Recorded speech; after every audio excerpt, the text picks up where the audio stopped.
వెండితెరపై సినిమాల ప్రమోషన్స్ కు power star Pawan Kalyan పేరును వాడుకోవడం బాగా కామన్ అయిపోయింది.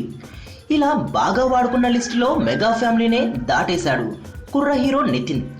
కెరీర్ ఆరంభం నుంచి తాను నటిస్తున్న ఏదో ఒక చిత్రంలో పవన్ కళ్యాణ్ ప్రస్తావన తెస్తూనే ఉంటాడు.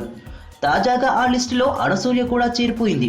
అయితే ప్రస్తుతం హాట్ యాంకర్ గా పేరుగాంచిన సినిమా స్టార్ గా మారిపోయిన అనసూయ రీసెంట్ గా జరిగిన Kumari 21F audio platinum disc function లో ఆ కార్యక్రమానికి వ్యాఖ్యాతగా వ్యవహరిస్తూ అనుక్షణం పవర్ స్టార్ పవన్ కళ్యాణ్ ను ఇమిటేట్ చేస్తూ మీడియా కెమెరాలకు ఇచ్చిన పోజులు ఇప్పుడు మీడియాకు హాట్ టాపిక్ గా మారాయి.